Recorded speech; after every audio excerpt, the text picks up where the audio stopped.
Good morning, Santa Clarita. Good morning and welcome in. How you doing? It's Friday morning. How bad could it be?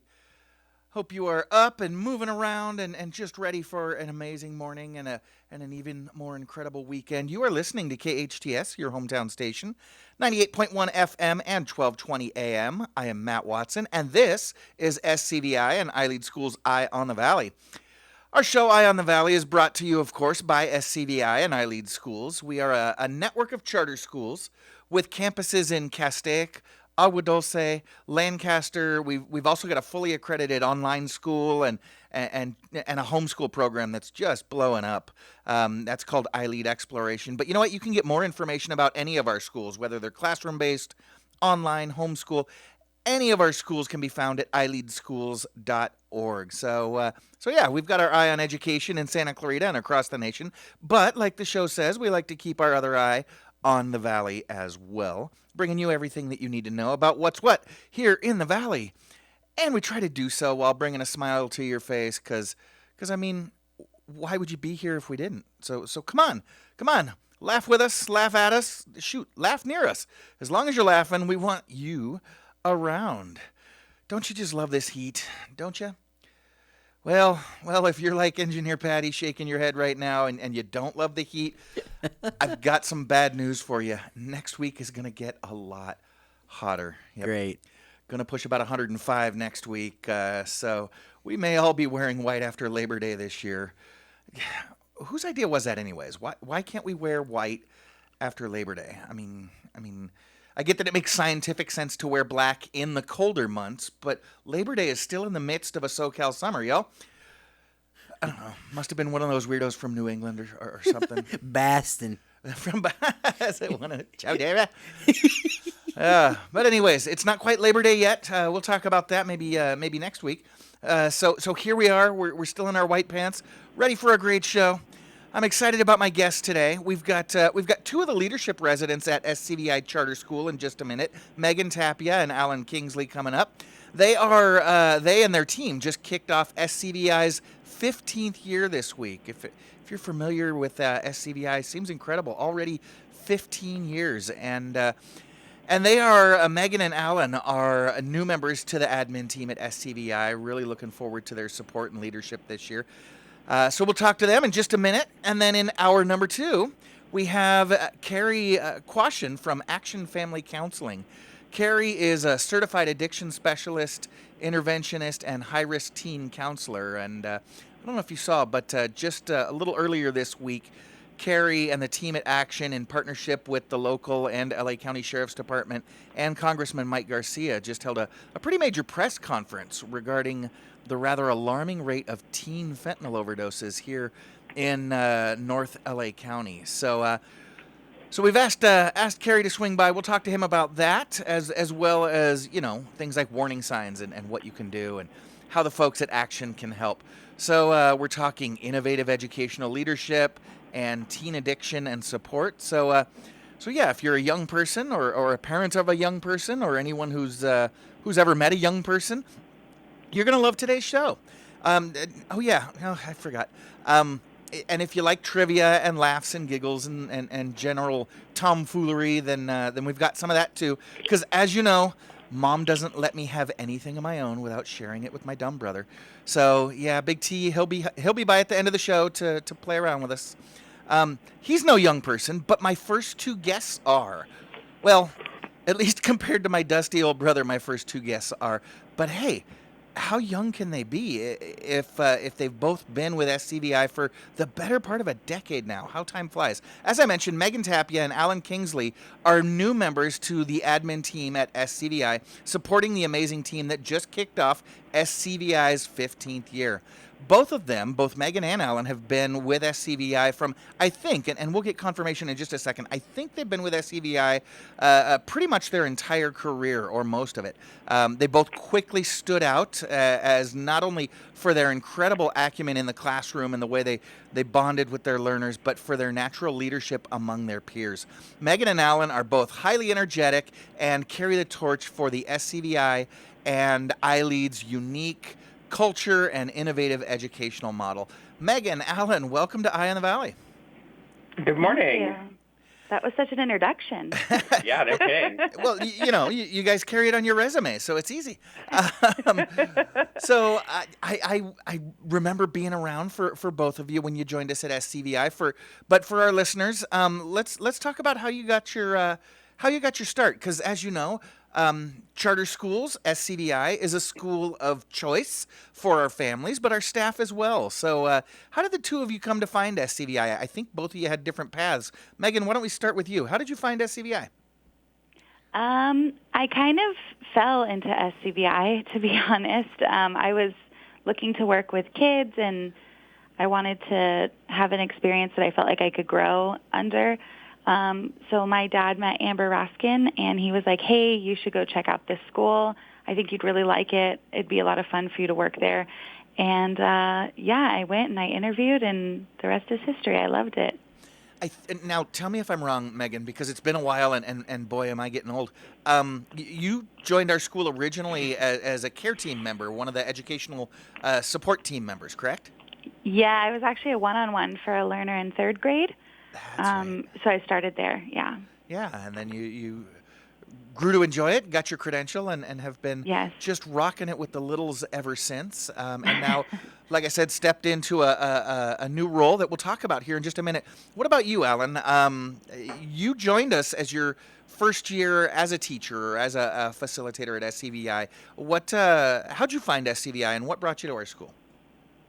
You're right. I came fresh out of my credential program from Cal Lutheran to SCVi. I went to California Lutheran with Don Evenson's daughter. She connected me here. I came up and interviewed in your room, Matt. I remember. You still had that new teacher smell. Oh, yes. And then I got hired on that spring and started in August of 2014, and had been in our 4th and 5th grade the entire time. I've got to tell you, Alan, I don't know that I've ever mentioned to you, but the year that you started was the year that I stepped out of the classroom and into administration and other things. And I actually want to ask about your experience stepping out of the classroom, but my experience was made a little bit easier because I knew who I was handing those kids off to, and it was a lot easier for me to step away from the children in the classroom knowing that I was handing them off to you and how strong of a young teacher you were. So that made it real easy on me. I want to thank you for that. But let's talk about your new role. Both of you are playing a bit of a new role this year. Megan, you're actually, you've got a dual role, and then the word dual is in one of the roles that you're playing. So you're a school administrator in the afternoon, but in the morning you facilitate kindergarten for our dual language immersion learners. So first off, has it been challenging? I know it's been less than a week. Do you think it's going to be rough to be kind of juggling both responsibilities this year? Yeah, I mean it's interesting, it's different, but I really like it because it's nice to kind of put on my admin hat in the afternoon, but still be able to keep my teaching passion in the morning, because I was having a hard time with the thought of stepping away from the classroom this year. I still feel like I had it in me to stay there. And this dual program has been, the dual language program has been amazing. I wanted to keep with that and keep leading that and helping with that. And it's been a cool opportunity. It hasn't been too crazy yet, but I'm sure it will get there. I'm just going to kind of roll with it at this point. Yeah, the kids they typically take it easy on us the first couple of weeks until they kind of completely feel us out. But I think that's great. You kind of get the best of both worlds. You still get to play with your kinders in the morning, and then you get to play with the bigger kids in the afternoon. Megan, you did mention the dual language immersion program, and I know that our school community, our families are super excited about it and super excited at its growth. So can you tell us a little bit about that dual language immersion program at SCVi and what the benefits that you're seeing for the learners are? So we started the COVID year. I was approached to teach this new program, and I was already so nervous because we were already in such a new environment because we were online, and I was like, we're going to pilot a new program in this crazy year. But Yeah, I that was was a bad excited to decision, try Megan. it. Yeah, I know. I was excited to try it and see how it was going to go, and it just blew up. We started with kindergarten to second grade. Oh, wow. Last year we expanded to third grade, and this year we've expanded to fourth grade. So it's quickly growing, and the kids seem to love it. The families seem to love it. And, I mean, the benefits are great because they get exposure to that second language long before middle school and high school when they kind of have to be. They're told they need to be exposed to it. It's a lot easier for them to learn it from when they're little. And it's not so much of a fight when they're older. Because I know for me, I didn't take a second language until high school, and I did not do well. So it's kind of cool to see them be able to have it when they're little. And it's nice for me to be in there, too, because I'm about at a kindergarten level for Spanish, too. So it's nice for me to learn along with them. Fantastic. And you're absolutely right. The science supports it. I won't go into the whole biology of language acquisition because that's boring radio, Megan. But Yeah. it makes biological, physical sense to learn new languages early on in life. And like you said, any older teen or adult who's tried to learn a second language knows how difficult it is and then gets frustrated when they're 4 or 5 year old who's just, walking around the kitchen as mom's doing the Duolingo class starts picking it up faster than she does. It's because Right. they're physically more equipped to do so. So yeah, gosh, it's really blowing up. You started out big and you continue to grow. You said Yeah. kindergarten through fourth grade you've already got in the dual language immersion program. Yes. Yep. And I understand in order to continue the expansion and to accommodate for its popularity, you actually imported some staff members this year. We did, yeah. Is it that rude was to a say cool imported? Is experience. that politically incorrect? Yeah, we did, which was awesome. I was able to be on the interview process. We hired 4 teachers from Spain and 1 from Mexico, and it's just been really cool working with them. They bring such a different energy and light to the program that's just been so helpful, and they have such a different perspective it's made it so much easier. So we're really excited to have them working here too. Well, yeah, not only the language, but you mentioned the perspective, the culture that they bring, and you and I were Yes. talking about it before the show started. We're not talking about just some scrubs that we brought in who speak Spanish. They were Right. all some of the preeminent educators in their respective countries, right? I mean, I saw them last week in our trainings. I'd put these folks up against most educators I know. Am I wrong, Megan?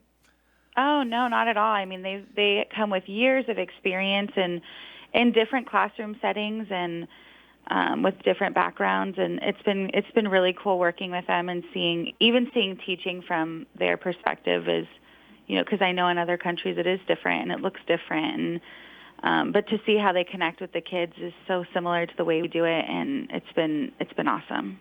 Oh, that's so exciting, and I look forward to popping by once things get rolling a little bit better, just to kind of check in Yeah. and play with the kids, because I Yeah, can come hang out.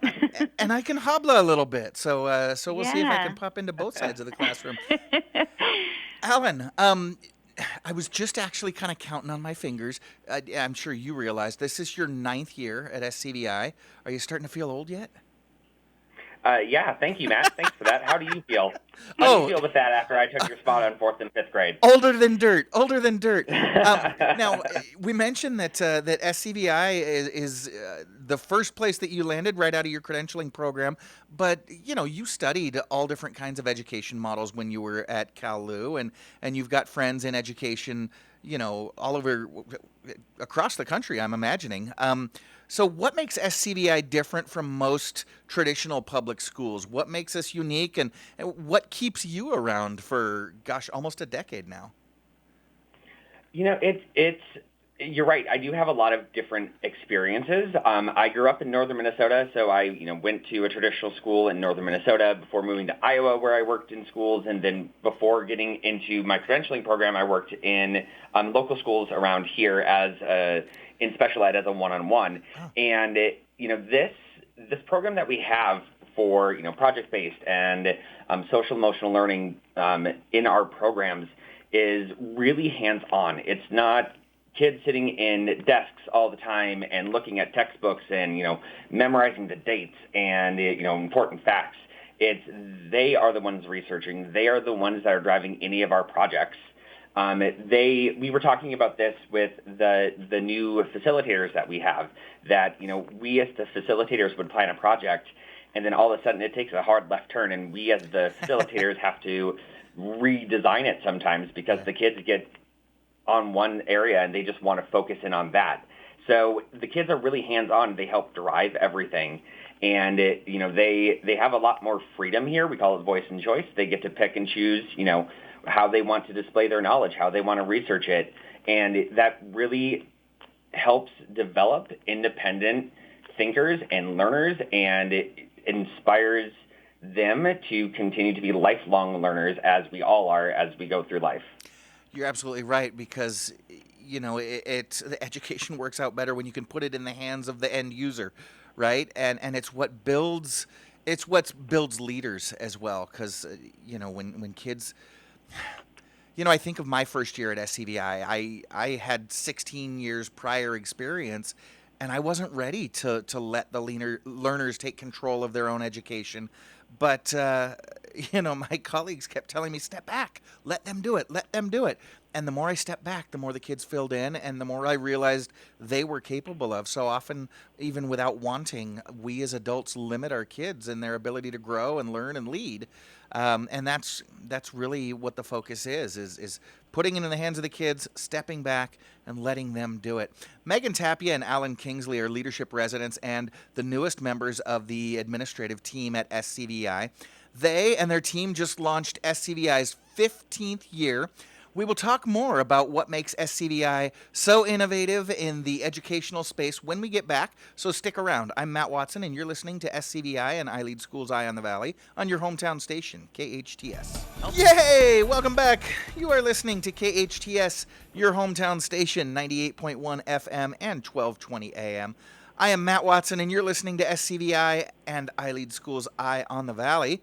This morning we're joined by, veteran educators and educational leaders at SCVi, Megan Tapia and Alan Kingsley. We're talking about kicking off the new school year. SCVi actually starts a couple days later than the local district schools. They just launched on Tuesday of this week, and we were talking about what makes SCVi so unique, because it's not just that we start a week or two later than everybody else. So Megan, let's start with you. I feel like as someone who works for a charter school network that I'm constantly dispelling or debunking myths around charter schools. So let's start here.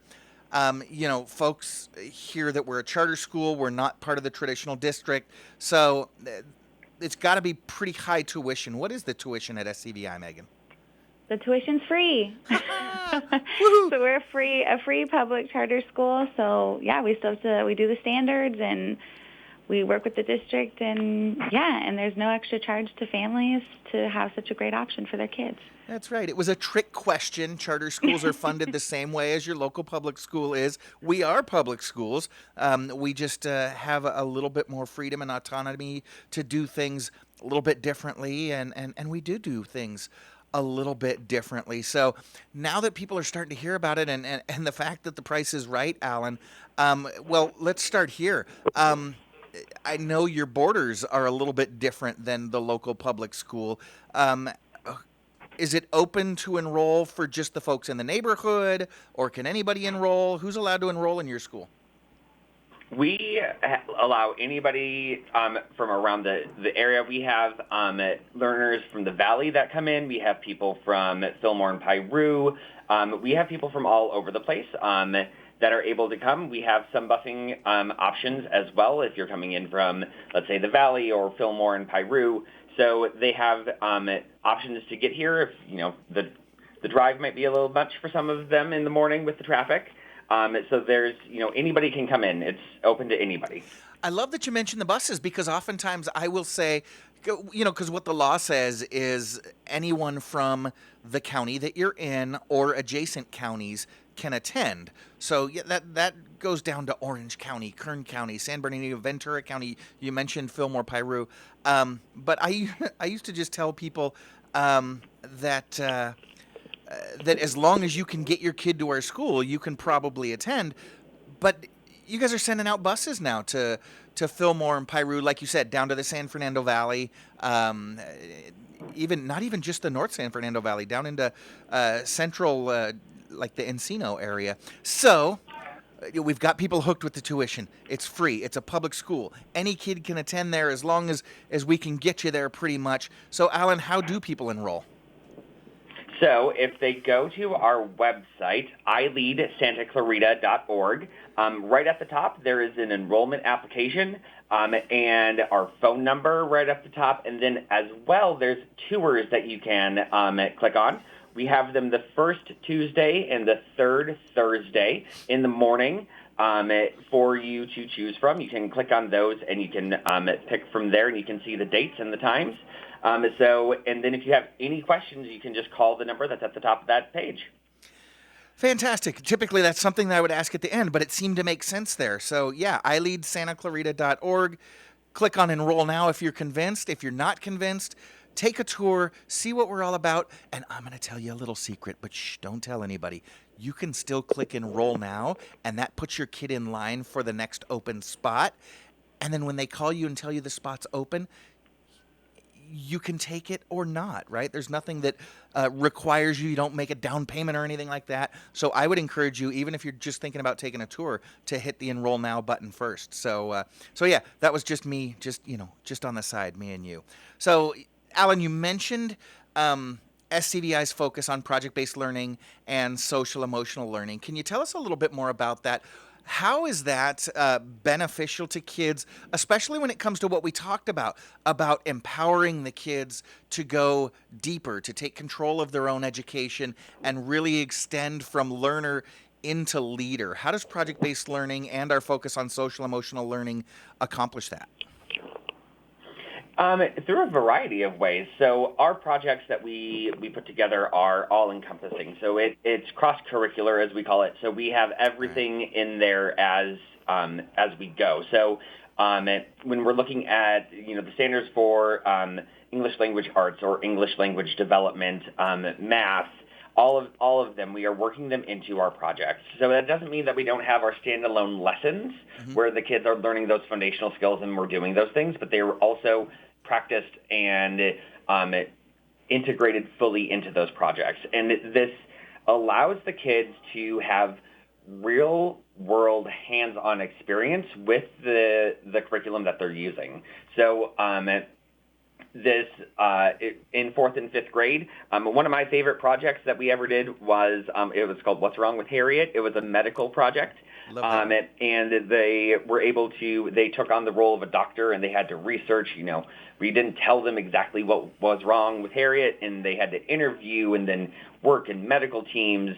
And so, we're working that social emotional part in as well with collaboration and synergy and really getting them fully engrossed in this, where they have everything that they have been learning built in there, and then they have to present what they think is what they thought the diagnosis was. And it wasn't about whether they got it right or if they got it wrong. It was about the process. We want to see the process because you get that opportunity in your medical team, or specifically for that project, to step up and be a leader. Like, hey, they said this, but this is where this research is going. Where do you guys see this going? So it is in a really organic way for even the shyest learners to get involved and to, put themselves out there to put everything into that project.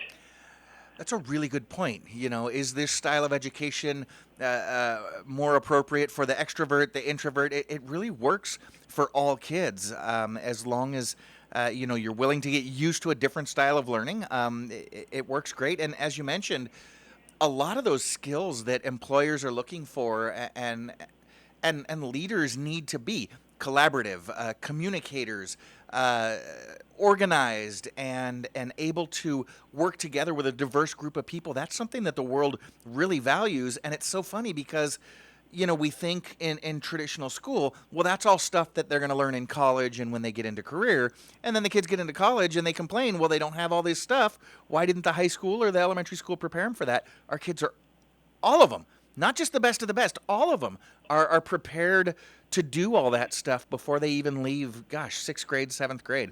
So Alan, I did talk to Megan about how she's kind of living this new role in the best of both worlds. She's in the classroom in the morning, she's in the admin office in the afternoon, but you are exclusive. You're working administration full-time now, as to where just a couple months ago you were full-time in the classroom. So what's it like for you to make that shift this year? Do you miss the day-to-day interaction with the learners, or are you able to still develop the same level of relationships? Do you miss the classroom? I miss bits and pieces of it, yes. It's definitely a weird thing to not have to worry about, your daily plans and where's this kid and where's that kid, because those are you're dealing with just your learners. So that part is a little strange for me. I was telling some of my friends over the summer, I'm like, it's weird. I don't know what to do with myself. I don't have to sit and plan for the year or worry about how I'm going to organize my room. And it was a little bit of a, what do I do with myself? But I get more chances now to interact with the learners. Also being here, this is the beginning of my 9th year. Mm-hmm. I know many of the kids from our 12th grade all the way down. So I get to spend time with them in a different way. I get to go out of the classroom and see what they're doing in their classrooms and check in with them and just check in and how are you doing today? What class are you in? Tell me what you're learning. So I get a different level of that daily interaction than I had when I was teaching or when I was in 4th and 5th grade with them. Yeah, that's a really good point. It's a different kind of interaction, but still that same connection. So you mentioned you taught 4th and 5th grade, but that's just part of it. You've got some experience in high school as well as a coach, right? What teams did you coach? I was Megan and I both. We started the volleyball team for SCVi. So we were the OG coaches from way back in the day. So we coached that. I coached that one before deciding that I needed to spend more of my time focused in on my classroom because as a first-year teacher and coaching at the same time, it was a little bit much, so I decided to step back and just go back to the classroom full-time. But it was, we started the volleyball team together. Nice. So you guys have worked with younger kids at the elementary school level, and you've also worked with the high school kids, and now you're also supporting the adults on campus. So here's a really mean question for me to ask. Do you have a preference between the three? Do you prefer working with the littles, the high schoolers, or the adults? That's a mean Megan? question, isn't it? You see how Alan put me on that one first? Well, I tell you what, let me reframe the question. Let me reframe for you, Megan. I mean, you know me, I'm a big macho guy, and I'm only scared of two things in the world, and that is grasshoppers and kindergartners. But you are an absolute kinder pro, Megan. Do the bigger kids scare you like the littles scare me? I am a kindergarten teacher through and through. Like I love those people. Those are like my people. But I did work in the high school for a year. I taught for a year, and I was there for a year. So that should say that. But I do like working with the older kids too. It's a different experience, and they're a lot of fun too, just in a totally different way. Like I was telling you a little bit before, I'm used to he took my pencil problems. And you don't get that so much in the high school. So it's a different experience, but it's a good learning experience. And I'm just been so thankful for the opportunity to be able to have my little people, but also be able to work with the big kids too. It's been exciting. Yeah, you're right. It is a different kind of experience, and that makes it exciting, right? Because you're not dealing with the same types of issues every day or the same kids every day. You get to work with, even when things get problematic, you get to work with different issues and different areas of focus each day. I always enjoyed administration for that reason. So let me throw this one out at the two of you. We're still at the very beginning of a school year. This is the 4th day of school today. And so we've still got the whole year ahead of us. What is it that the two of you are looking forward to most this year? Are there any projects that you're looking forward to, a special event on the calendar, something having to do with your new roles as administrators, or is it just that winter vacation that you're looking forward to? I know, so I get to be really involved with the seniors this year. This is the first grade level that I looped with, so it was my fourth graders when I very first started that are seniors this year, so I get to work really closely with them. So I'm looking forward to all like the senior events, as well as I'm really looking forward to seeing, the projects that are being created. We have, some new staff on campus and what they have to bring in and see what kind of projects they're going to be using, and just, see where this year goes. I'm really excited for that. And you're right. I remember it wasn't too long ago. It was only a couple months ago. We were talking about a lot of those senior events, between the sunrise breakfast that I'm sure is coming up here real soon, to planning their portfolio defenses, because all of our seniors have to present their portfolio of their work throughout high school and defend their portfolio and their preparedness to graduate. And then, of course, graduation is lots of fun, along with the senior retreat. There's a lot of really cool things that you're going to get to do with our seniors this year. Megan, what about you? Is there something in particular you're looking forward to this year? I'm really looking forward to the administration experience, and it's nice to kind of get to ease into it for a half day. And I'll speak for Alan and I that we're doing the fairy tale project again in kindergarten this year. It's been a couple years, but the last time we did it, it was just so much fun, and the kids they just love it. And we totally immerse ourselves into these fairy tales, and we turn our whole classrooms into these fairy tales, and they just go crazy. They love it. So I'm really excited to see that again this year. And this is the first year with just kindergartners. We're not K1. Okay. So that'll be interesting, too, to see how it goes. I'm excited. Very exciting. And is that going to be part of the dual language immersion program as well? So you're going to have Yes. Little Red Riding Hood and La Caperucita Roja. Yes, exactly. Right. So they get to experience those familiar stories that they might already know, but they get to experience them through a different lens, too, from different cultures as well. So we're really excited for that piece, too. Fantastic. Watch out for that Lobo Feroz. Megan Tapia and Alan Kingsley are leadership residents and the newest members of the administrative team at SCVi. They and their team just launched SCVi's 15th year, and as we discussed, there's so much excitement. And if you've never been on campus at SCVi, to see the way project-based learning rolls out and can look when it's done in an authentic way, along with all of the social emotional supports and instruction that the team there at SCVi develops with their learners. It's really magical, and you really do get to see kids reach their full level of potential, and it's just so exciting. So if your interest has been piqued, why don't you head on over to the website there. Again, it's ileadsantaclarita.org, and go ahead and click on the Enroll Now button. There's no commitment, but it'll get you to the front of the line as quickly as possible. You can get started, and then even while you're waiting to hear back from the enrollment team, you can sign up for a tour and see what it is that we're talking about firsthand. Megan Tapia, Alan Kingsley, I want to thank you for joining us today. I know that today's probably a busy day for both of you. You've got your learners on campus right now. But thanks for stopping by. You two have a great year. Thank you so much. Thank you. Take care. I'm Matt Watson. You are listening to SCVi and I Lead School's Eye on the Valley. We will be right back on your hometown station, KHTS. Welcome back. You're listening to KHTS, your hometown station, 98.1 FM and 1220 AM. This is Matt Watson, and you're listening to SCVi and I Lead School's Eye on the Valley. And this is Today in History. It is August 26th, 2022, and on this date in 1939. 1939 was the year. August 26, 1939 was the first televised Major League Baseball game. That's right. How many of you enjoy watching the Dodgers on TV? The Dodgers are tearing it up this year. But on this date in 1939 was the first time a Major League Baseball game was ever televised.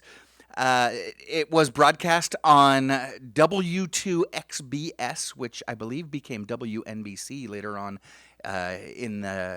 later on in time. But at this time in 39, television was still in its infancy, right? You're probably wondering who had a TV in their living room in 1939. Well, a couple of people did. But regular programming, like weekly sitcoms and stuff like that, didn't exist. In fact, there were only about 400 television sets in the New York area at the time. It wasn't until 1946 that regular network broadcasting caught on here in the U.S. And it wasn't until the mid-50s that the television set was kind of a ubiquitous thing in the American household.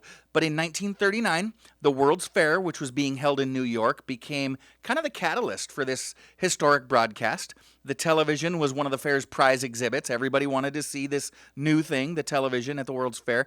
And organizers believed that it was a doubleheader between the Dodgers and the Reds on August 26th that was the perfect event to showcase America's grasp on new technology. By today's standards, the video coverage was a little bit crude. There were only 2 stationary camera angles. The first was placed down the third base line to pick up infield throws to first, and the second was placed high above home plate to get an extensive view of the field so that you could see the entire game unfold. It was also difficult to capture fast-moving plays. Swinging bats looked like paper fans, and the ball was pretty much invisible during most of the time that it was in play. But nevertheless, the experiment was successful, driving interest in the development of television technology, and particularly for sporting events. And well, gosh, today, just about 24 hours a day, you can turn on the TV and catch a sporting event going on somewhere. By the way, that first television game, that first televised game, broadcast by Red Barber. That's right, mentor and boss, the guy that hired the legendary and our beloved Vin Scully. So yeah, a little bit more recent in history. And this day in 2016, quarterback Colin Kaepernick took a very controversial stance, or non-stance if you were, when he decided to sit down on the bench while the national anthem played, and then later on gave an interview about why he was doing that and what his protest was all about. And if you're a sports fan, even if you're not a sports fan, you're probably pretty familiar with how that's played out, and to be honest, it continues to play out today in 2022. Very interesting. Let's see. In 1920, on this date in 1920, the 19th Amendment was adopted. That's right. Y'all know it. I don't even have to tell you that the 19th Amendment was the amendment to the Constitution guaranteeing women the right to vote in the United States. Yeah, kind of tragic that it took all the way into the 20th century, well into the 20th century, for that to happen. But the 19th Amendment, guaranteeing women the right to vote, was formally adopted in the United States Constitution by a proclamation of Secretary of State Bainbridge Colby. The amendment was the culmination of more than 70 years of struggle by women suffragists. And then later on that year, in November, the full, at least male and female constituency, went on to elect Warren G. Harding, of all people. So, I don't know. Speaking of presidents, on this date in 1964, Lyndon Baines Johnson received the Democratic nomination for president, again along the lines of presidents. In 1794, on August 26, 1794, President George Washington decided to subdue the Whiskey Rebellion.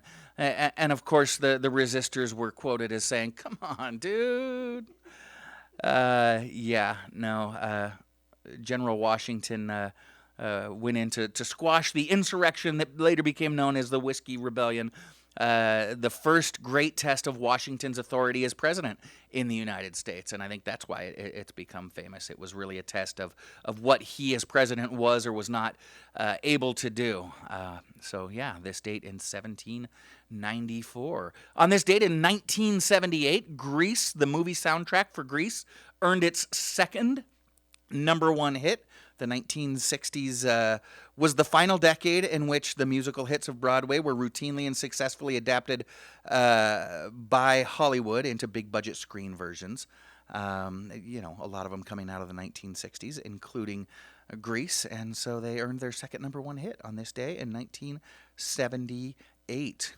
On this date in 1957, Russia tested its first intercontinental ballistic missile, really ramping up the nuclear race and the Cold War between Russia and or the Soviet Union and the United States at the time. So yeah, that was all on this date, August 26th, on this date in history. So that was history. When we get back, I want you to stay tuned. We will be discussing, the present. So we're actually looking forward to talking about some pretty serious things going on here in the North LA County, things that affect your kids. Cary Quashen, the Executive Director of Action Family Counseling, will be joining me next. So stick around. I'm Matt Watson, and you're listening to SCVi and I Lead Schools Eye on the Valley on your hometown station, KHTS. Welcome back. You're listening to KHTS, your hometown station, 98.1 FM and 1220 on the AM side. This is Matt Watson, your host, and you are listening to SCVi and I Lead Schools Eye on the Valley. Joining me now, my next guest is Cary Quashen. He is the Executive Director of Action Family Counseling, Drug, and Rehab Treatment Center.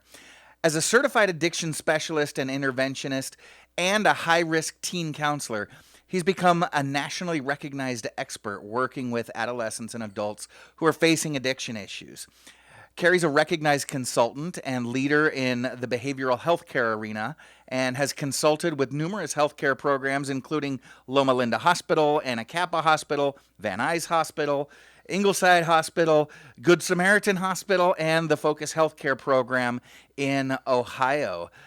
You may have heard that earlier this week, Action hosted a press conference that KHTS, your hometown station, actually headlined and put together because of, some pretty tragic news and statistics that are coming out of the area here. Cary, welcome, and thank you so much for joining us. Hey, it's great to be here. Thank you for all you do. Oh, well, certainly. And I want to talk about that press conference. I want to talk about the trends that you're seeing here in Santa Clarita and kind of a little bit beyond. But I want to take a second to kind of set the stage for listeners and folks that might not be as familiar with the amazing work that you and the team at Action are doing. So you've been helping those with addiction. Well, Action's been helping those with addiction in the Santa Clarita Valley for over 20 years, but you yourself have been doing this for a lot longer than that. Can you tell our listeners a little bit about your story and how you got into this line of work, as well as why working with drug and alcohol rehabilitation is specifically important to you? Of course, just so you know, I've been clean and sober myself. This Christmas Eve will be 42 years. So wow, it's been a while, that's for sure. And about 41 years ago, I decided, you know what? I got to do something different because somebody came up to me and said, "Hey, Cary, why don't you do something different? You're too angry." I had a year clean and sober. Okay. They said, "Why don't you go work with kids?" And I thought about that for a second. And I said, I could do that. All right. So I called this place up, and I'll never forget. You got to hear this story, okay? And it was 26 kids straight out of Youth Authority. All right. Straight out of Youth Authorities. I'm talking about rapists and killers and fun stuff, right? No. Sure. So I wanted this. So I went and I interviewed, and about a month later, they called me and they said, "Do you want that job still?" And I went, "Okay." And he said, "How about you get here at 2:00 today?" I didn't have a chance to think about it. I said, okay. All right. So I showed up, and the only thing I liked about that place right then was he asked this kid, Victor, "Go get me something." And the kid said, okay, and he did. And he said, "Thank you." I liked the way he respected that kid. Okay. Then he patted me on the back, and he says, "We'll see you at 12:00 tonight when the next staff comes in, have fun," and left. And it's me and 26 kids. Straight out of Youth Authority. My first day, right? Right. And I said, "Hey, wait a minute. What about cooking?" He said, "Figure it out." Figure it out. Figure Nice. it out. So I'm like, oh my goodness. So now I'm here with these kids, and I put them down and all that kinds of stuff. Now it's midnight, and guess what? No one shows. Oh. I worked 24 hours my first day at that place by myself. And nobody showed up. And nobody showed up. But you know what? I got an understanding with the kids. They tested me a little bit, and then I pulled them all in a room, and I said, "Don't take kindness for weakness, guys." Okay. I said, "I've been there. I'm here. I want to help." And there was kind of like a love affair between me and all those kids. I mean, I loved them. Yeah. And 9 months later, I ran that place. and decided that my passion for the rest of my life was going to be helping people stay out of trouble, get off drugs, not go to jail. So for 40 years, this is what I've been doing. Wow. So what led to you founding Action right here in Santa Clarita? There was such a need. I was working for different hospitals and programs, and there was such a need for treatment that in those days, actually the hospital I was working for sent me out here 35 years ago to open up, to help do this tough love kind of team group. Okay. And so I've been in this valley now for 35 years. Doing different groups and stuff like that. And the need, you go where the need is. All right. So then we saw a need here in the valley for for outpatients and treatment. So where there's a need, I'm going to go. Okay. And there was a big need here. We have a lot of young people here. We do. Yeah. And well, that's the reason, that's the reason most folks are here is Right. because of their kids. They come up for the amazing schools. And Why for do you the think I safety. lived here? No, seriously. Yeah. 25 years ago, I lived in L.A. I grew up in L.A. Okay. And I didn't want my kids to grow up there. So as they were starting to grow up, I said, I want them in a place where there's good schools. So we moved to Santa Clarita. I moved to Santa Clarita for that reason. Okay. And you guys at Action, you're located in just the absolute center of town, kind of between that Four Corners intersection there at Bouquet, Valencia, Soledad, and between that intersection and the old Saga Speedway. Right. So what sort of service? Better than a billboard. Right?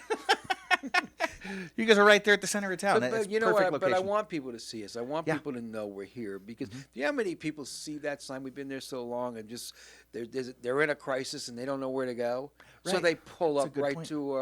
to our place. The other day, some lady pulls up and it was an older lady, and she came in and she was telling us she had an alcohol problem. Her kids were with her.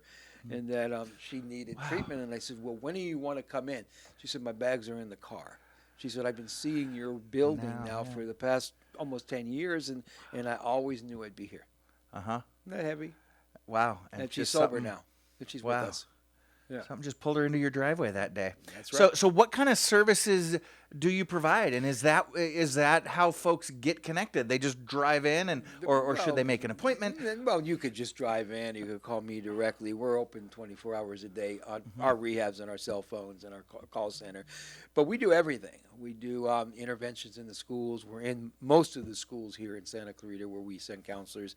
If there's an adolescent in trouble, they will call us. We'll be there within 10, 15 minutes. Okay, so we're talking phone calls for high-level crisis. Any of that stuff. So we'll show up to the schools. We'll do testing. We'll talk to families and parents. We'll do assemblies and that kind of stuff. We also have for kids intensive outpatient programs, which is 3 times a week, 3 hours each time, alcohol, drugs, relapse prevention, impulse control, anger management. Oh, wow. And that's just for kids. And we are going to be opening a sober high school within the next few months for adolescents, and not just high school, middle school too. So we're planning all kinds of good stuff for kids. It's a need that we see that needs to be available. That's Cary, just for kids. Then we have adults, residential, detoxification, intensive outpatient, and partial. All right. And we do interventions and. I mean, you name it, we do it. Okay, so you have a residential facility right here at the center of town, or you our use other facilities? No, we have our own. Okay. We have a residential in Piru, which is about 10 miles away. Yeah. Moving to Santa Clarita within the next 6 months. Okay. At the ranch up the street. So you've got like separate properties to deal with separate exactly. things. We have 30 beds in Bakersfield and intensive outpatients there too. So, and we're opening up. I'm very excited to say we are opening up an intensive outpatient, soon to be a residential in Lancaster. Okay. Should be open in the next 2 weeks. Don't get me wrong. I love that your program is growing because of the need.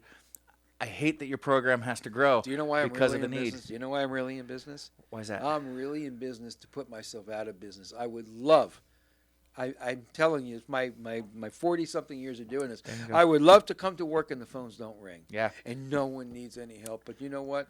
The truth is it's getting worse, worse, and worse and worse. That's why we called for the press conference the other day. Yeah, and I want to talk about that. We'll get to that probably after the commercial break. I want to talk a little bit more about your services, and I don't want to let you gloss over something that you mentioned. Talk to me about a sober high school. You're looking at opening a sober high school. We are. Where's that come from, and what's that going to look like? Well, it's going to be over at a corporate office. All The right. reason I want to do that is we have a kid that's in our group right now. He's in our intensive outpatient program. He's got himself. I've been working with this kid for a couple months to get him sober, and he's finally sober. We actually sent him to a rehab. He's back in our intensive outpatient, and he went back to school the other day and came home. And first of all, he called his parents saying, "Can I get out of here? There's too many people that I know that are using." Right. He was offered, so he says, and I believe him, 41 different times to get high. Yeah, it's natural, right? You go back into your same peer group. If I These are the was- folks that you know. If hang I out was with. going to do an intervention on you, for instance, right? If I'm going to do an intervention on you, and I do lots of interventions, I'm going to have your mother, your father, your dog, your kids, your wife, whoever I need in that room Sure. to make sure that when we're done, you're going to treatment. Right. Then I'm going to do the intervention. You go, you do your 30 days, you come to an outpatient, and you go home. Right. And Right. you have a loving family, you got a job, you got business to take care of, Sure. and you got support. Uh-huh. Now take a 15-year-old kid that's been using drugs for a year. That means what? Everyone he knows does what? Well, that drugs, right? Does That's- drugs. Yeah. So he goes to a treatment center for 30 days and goes to an outpatient and goes back to school where every single person he knows is using. And we expect him to just, from one day to the next, make new friends, hang out with a new peer group. He don't even know the Right. new friends to Right, meet right. right now because he's so into that. Right. How does he think about the peer pressure he has compared to you? Yeah. I mean, everywhere he goes, everyone he knows, everything he does is surrounded by that. Now you want him to stop. So we have to do something different. That's Yeah. why we're planning on this partial thing for adolescents, sober living. Maybe not sober high school kind of deal. I love that idea. I love that you're there for, for such a wide variety of folks, kids to adults, addiction. You mentioned anger management, just any type of crisis that Yes. folks are dealing with. So, what about? I'm sure that folks that come to you, one of their first questions has to be a financial concern because treatment course. is never cheap. Of course. Are you guys covered by insurance, Medi-Cal, anything we're like covered by just about every managed care. Okay. So we're in network for almost every managed care there is, and the few that we're not, we can do single case agreements. We picked up Medi-Cal about 3 months ago, so when we can now take Medi-Cal for all our outpatient services. We're getting ready to open MAT services, medication assisted treatment. Yeah. That should be open in the next 2 months, and we're going after residential Medi-Cal, which we should have in the next couple months Yeah. too. You know, I've been working with kids and families for almost 3 decades myself, and so, you know, you come across this stuff from time to time, and when parents do bring up the question of, you know, but what about the cost? Right. I always just kind of flip it and say, you want to worry about the cost of treatment? Let's worry about the cost of your kid not getting treatment. Exactly, and Yeah. you know, people get mad that we have to charge, but I mean, don't forget, I have a payroll of counselors and therapists and staffs and mortgages and insurances and stuff like that. But I'll tell Sure. you one thing I won't do. I won't turn anyone away. If somebody is in crisis and they need trouble, if I can't treat them myself, and I will find them a place, my staff will find them a place, and if we can't, we'll take them anyways. Cary, I love that. And you talk about being in crisis. Our community's in crisis right now, and that led to KHTS partnering with your organization and others to hold this press conference, kind of this community get-together to talk about things. And I can't say enough. I have to just interrupt you for a second. I cannot say enough about KHTS and Jerry Goldman and Carl Goldman for helping put that press conference on. I mean, I could not have done that without them. But you know, you're absolutely right. Folks talk to me all the time. Oh yeah, Jerry and Carl, they run the radio station. Well, they run this radio station. They're the preeminent media presence in the community, and they're just kind of the center and pillars of the community. I want to talk about the work that you guys were discussing and what needs to be done. So let's take a quick break so that we've got plenty of room to just lay it out. Cary Quashen is the Executive Director of Action Family Counseling Drug and Alcohol Treatment Center. He's a certified addiction specialist and interventionist, as well as a high-risk teen counselor. So Cary, we're going to talk about that high-profile press conference when we get back, so y'all stick around. You're not going to want to miss it. I'm Matt Watson. This is SCVi, and I lead School's Eye on the Valley, and you're listening to your hometown station, KHTS. Welcome back. You're listening to KHTS, your hometown station, 98.1 FM and 1220 AM. This is SCVi, and I lead School's Eye on the Valley, and I am your host, Matt Watson.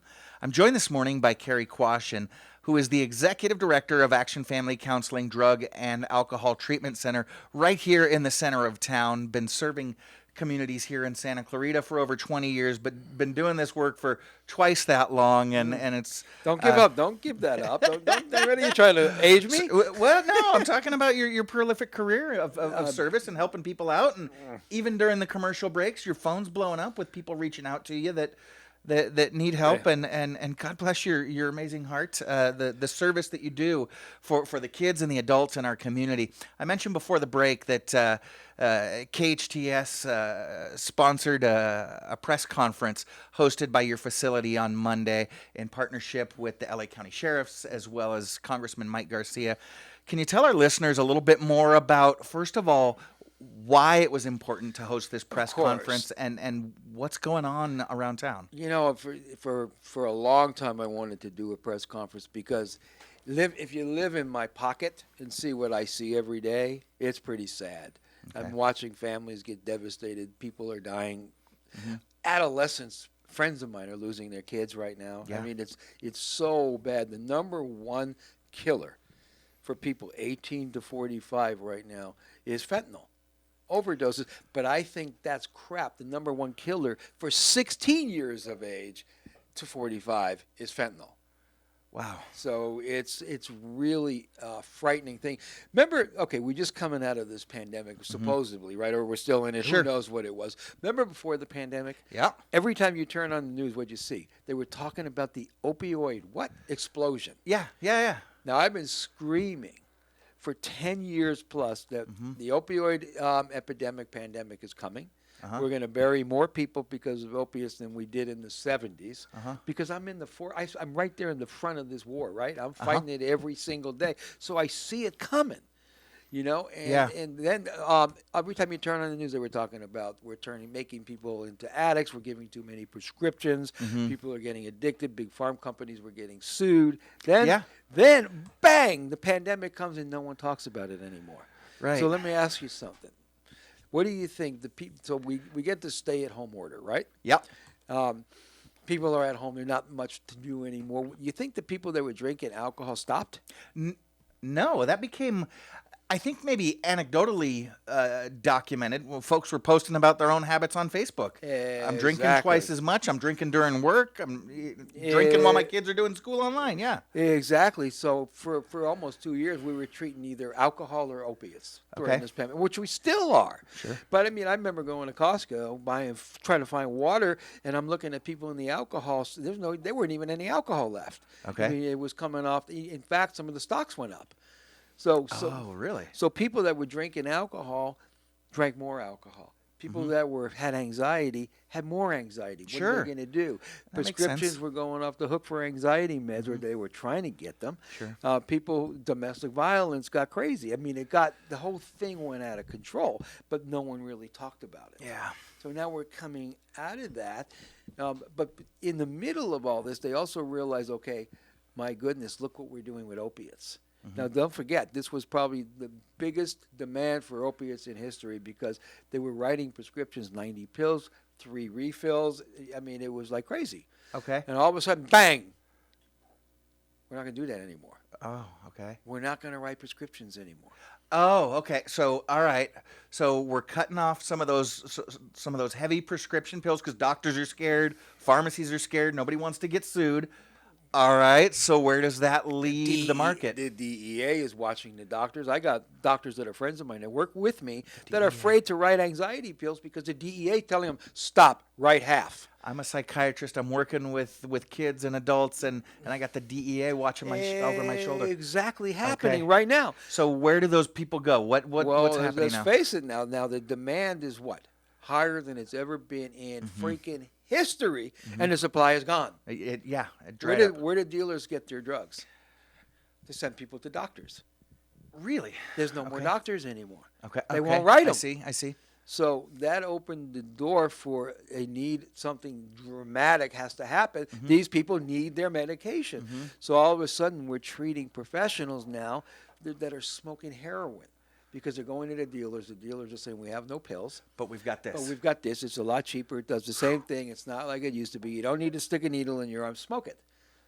So Okay. that became, and then obviously the fentanyl found its way into America. So talk to us about it, because I'm kind of a naive kind of guy. What is fentanyl? Where does it come from? Fentanyl is a painkiller. It's Okay. one of the strongest that's ever came. It's 50 to 100 times stronger than heroin or morphine. Whoa. They give it to people that are dying, Okay. or cancer, or really, really, really in trouble. So all of a sudden, it's coming into the country from China, which Okay. then stopped because we got a little smart about that and stopped it. But it goes but Mexico didn't. Mm-hmm. So it goes straight into Mexico. Now, did you know that you can go on Amazon right now and buy a pill presser? You can buy a machine that'll press a pill that'll look like anything you want it to look like. Okay. So what's going on now? Wow. The cartel got their hands on this deal, Uh-huh. and they're pressing millions and millions and millions of pills that are coming across the border to us. Right. Now, there are no real drugs out there right now. None. So How do you mean? anything that you buy on the streets today, if you buy something on Snapchat, that's where these kids are buying it, right? And I it am real says naive, you're man. buying a Percocet Uh-huh. or an Oxycontin. Mm-hmm. You're not. You're buying a pressed pill 100% of the time. DEA says that. It was on the news. 100% of the time, you're buying a pill that is cut and made with 99% of fentanyl, almost always.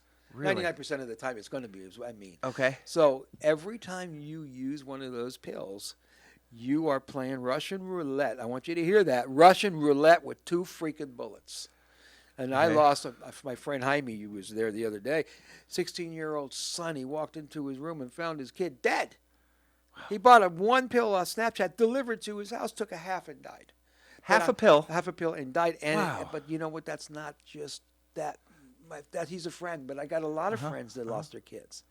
And I'm putting people in treatment every day, and almost every single one of them that come into my treatment center says, yeah, I'm using fentanyl. I was Narcan back to life 2 or 3 times. I lost 5 friends. I mean, a friend of mine in Lancaster lost 4 friends in the last 2 weeks. Wow. So it's everywhere right now. So it's everywhere. This That's- is a global issue. This is not, I want everyone to hear me. It's not a Santa Clarita problem. It is because it's here. Okay. But it's a national, global pandemic, and it's plaguing our children. So semantics, I'm an English teacher, and words and how we use them are important. So you're saying it's not a Santa Clarita problem. It's a problem worldwide. It's a global problem. But we're not saying that this isn't a problem in Santa Clarita. Oh, no, we are one of the hotbeds right now for a lot of reasons. I don't know if it's that we really, I believe, put the numbers out truthfully. Okay. Santa Clarita does a really good job of being honest, not hiding our heads in the sand. Sure. Dealing with situations, finding out what the crisis is and fixing it. But, oh, my, yes, it's a crisis here in Santa Clarita, too. I mean, we died, 21 people died that we know, confirmed since January. That's Now, imagine tragic. This. Imagine this. How many people, they say over 100,000 people died in this country last year, right? Mm-hmm. On accidental overdoses. Accidental. 100,000 people died. Over 100,000. Over 100,000. Now, Okay. take suicide. How many people do you think killed themselves because of drugs? Double or triple it. Oh, I see. How about domestic Okay. violence? That How about child abuse? now How we're talking about millions of about people every year that are being killed because of this. alcohol and, Yeah. and drugs. How about car crashes out drunk driving? Right. Look what happened in the back of KHTS twice in a month or a night. So Yeah. what's the real pandemic? Tell me. What is it? Well, yeah, and then when we compare those numbers to those that we've lost, and I don't want to downplay the dangers of COVID. We Of know it's course. real and it's a thing. Of course. But we locked the country down because of that. But Imagine if you turn. but we're going to hide our head in the sand to this problem. Not anymore. Yeah. I'm going to be as loud as I can be. So let's talk That's about why that. I did that. And I love that. I love that. You're darn right. When there's a crisis, let's get all hands on deck. And you had all hands on deck on Monday. You and KHTS got not only Captain Diaz from our local Santa Clarita Valley Sheriff Station, but you got the LA County Sheriff there. Himself. Himself. You got our Congressman, Mike Garcia, there. You had KHTS headlining, but everybody else from the press was out there trying to get there. Marsha McLean, our mayor. Oh, absolutely. What a wonderful lady. I mean, she really is on a mission. She wants to help. And our school board members were there. This is Joe, important to our entire community. Yes. But what did y'all come to? What are we going to do?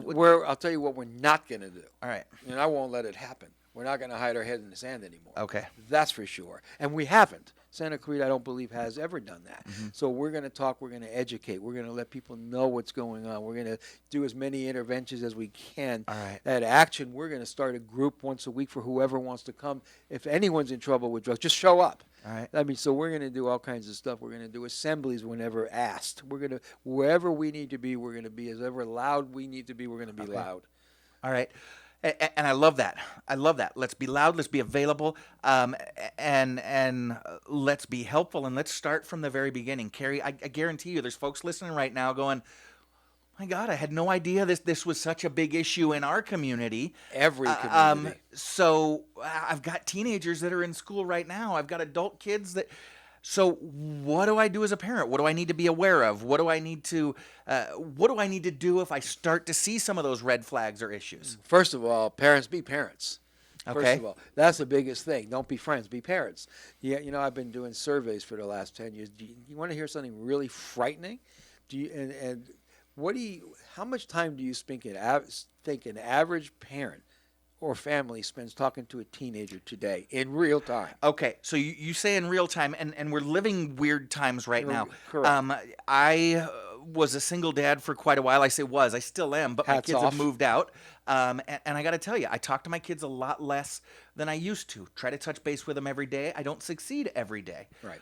When they were at home, my son is the last one to move out before the pandemic. Total time. Second to second. Real time. Minute to minute. I got to say half hour, 45 minutes maybe. And that includes get up, get out of bed. Come on, let's go. You're an exception then. You know what the average time is? 2 to 10 minutes. 2 to 10 minutes. How was your day? It was good. How was school? It was okay. Do you have any homework? I done it. Are you hungry? I ate. What do you think the last thing a 14-year-old kid does before he or she goes to sleep every night?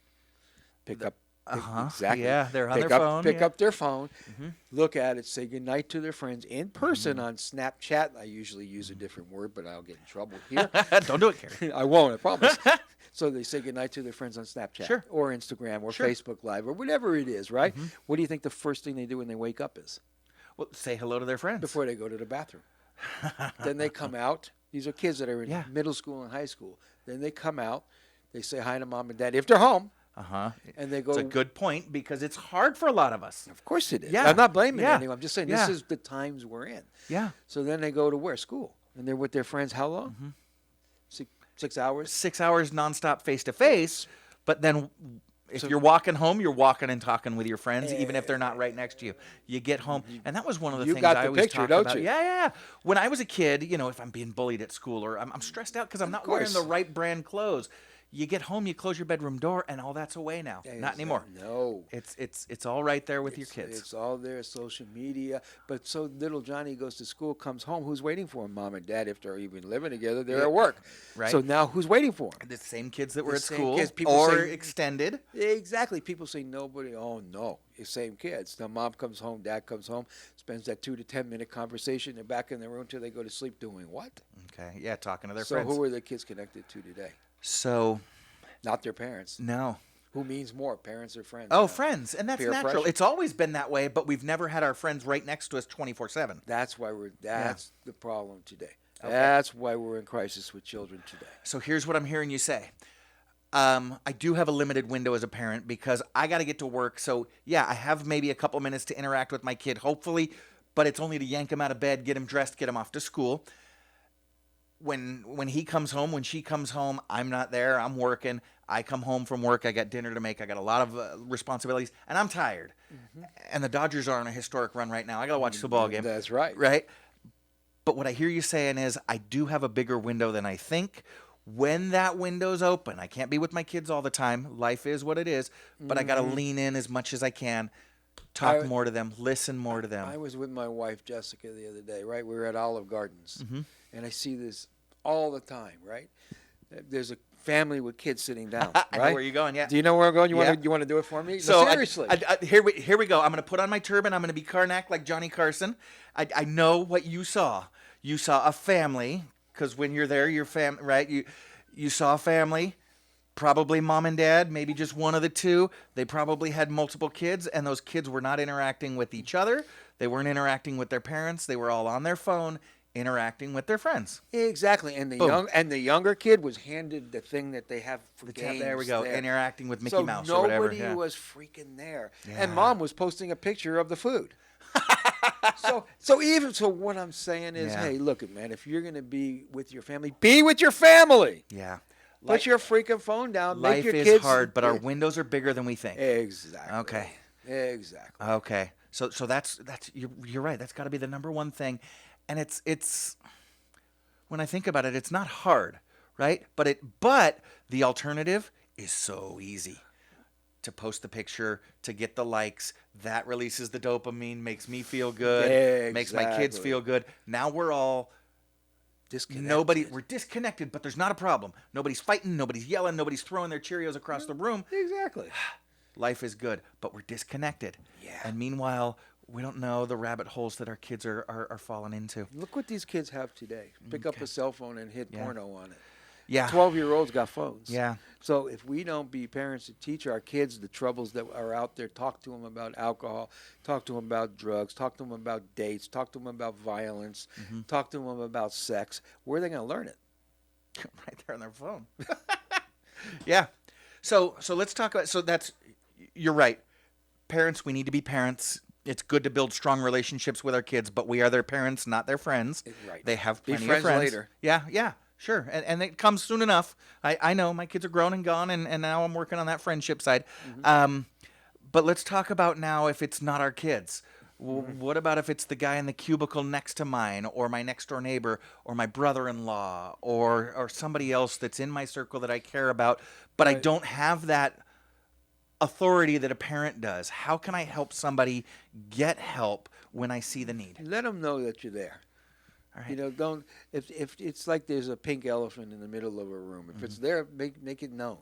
You know, if Okay. like you're a friend of mine, right? If I see something wrong with you, I'm gonna let you know that I'm there for you. All right. And I think that's the best thing we could do is reach out to somebody and say, look, man, I care about you. I don't know what's going on, but I just feel something's not right.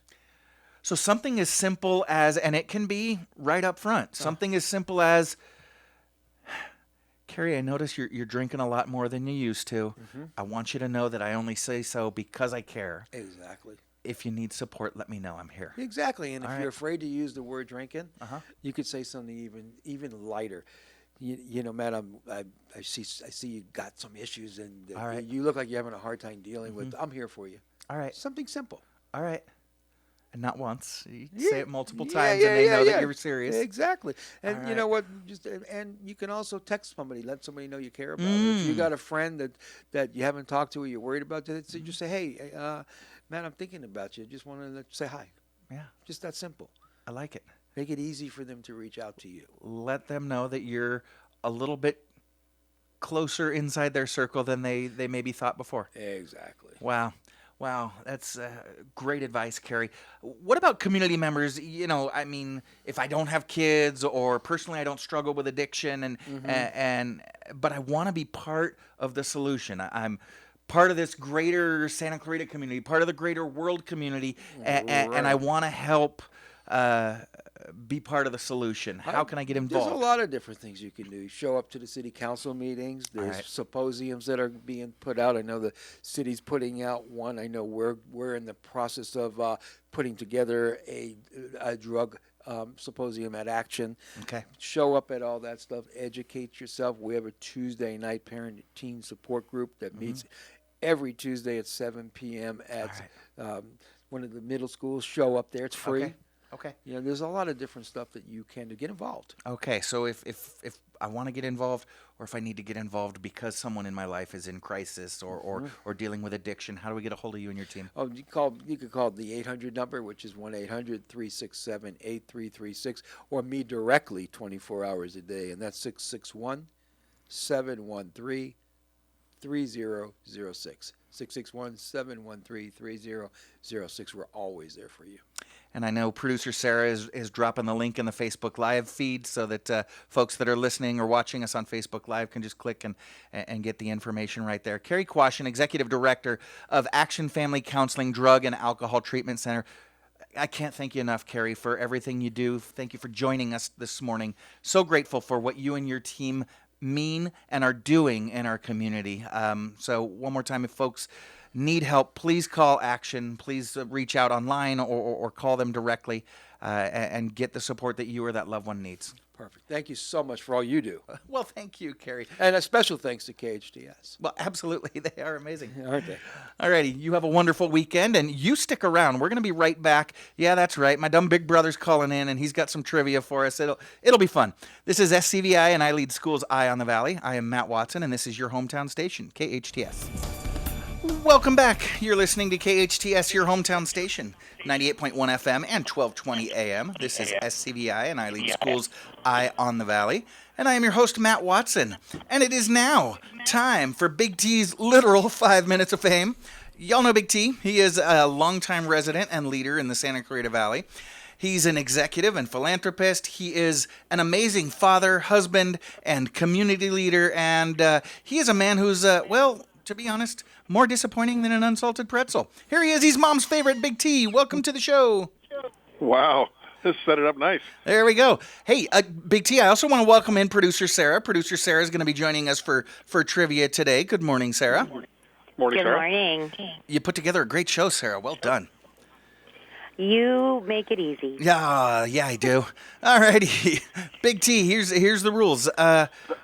You've got some trivia questions for us, and Sarah, Patty, and I are going to hit our buzzers by calling out our names, but those of you playing along at home, don't skip the buzzer part. Just shout out the answer and see if you can beat us. Let's do this, T. All right, ready? I'm ready.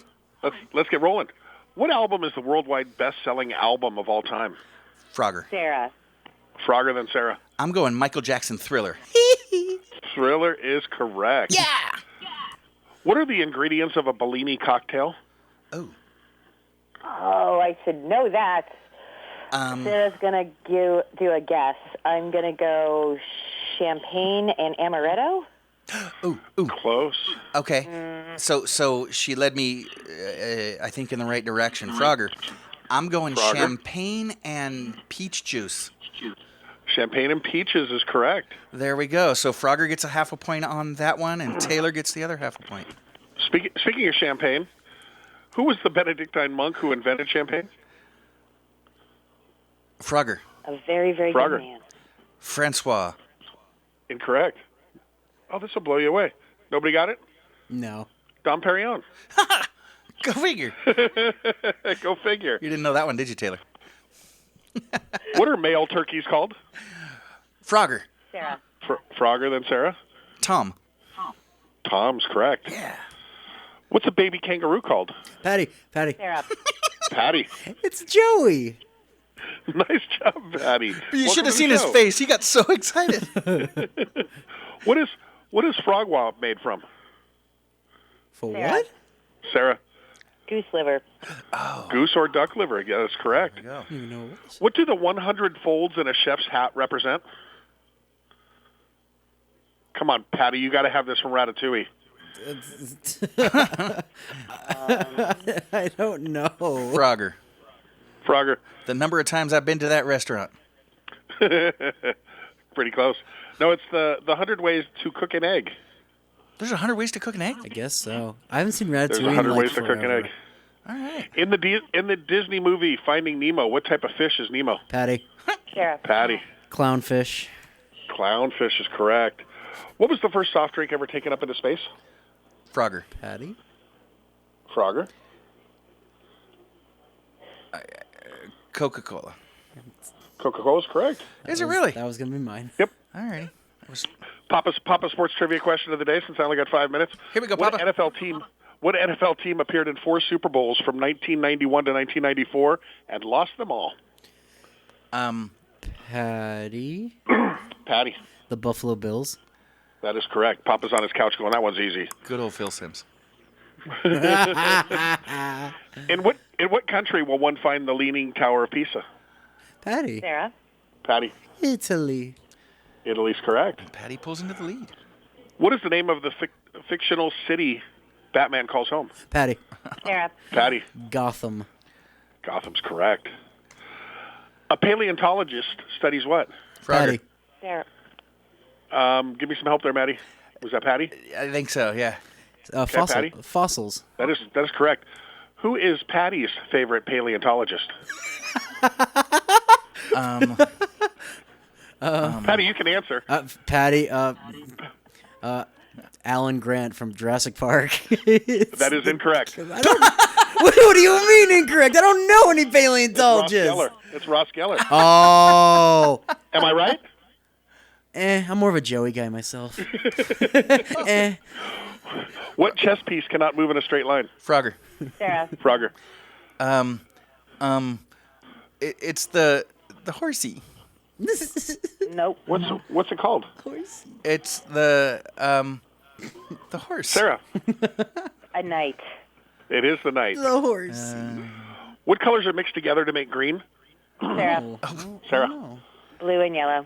Blue and yellow is correct. that makes sense. What's the name of the spiritual practice in India that is largely used as exercise in the West? Patty? Frogger. Patty. Is it Buddhism? Incorrect. Yoga. Right. Yoga's correct. Alrighty. What was President Ronald Reagan's favorite candy?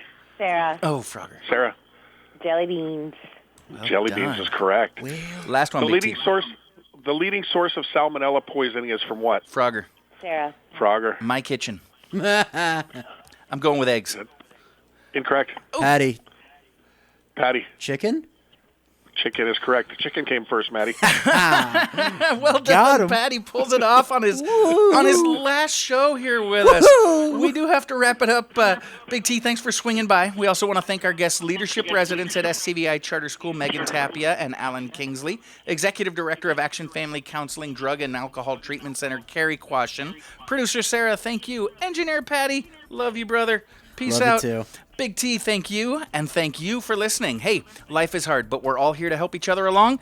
Be well, do good. Join us again next week and every Friday, 8 to 10 a.m. I am Matt Watson, and this is SCVi, and I lead School's Eye on the Valley on your hometown station, KHTS.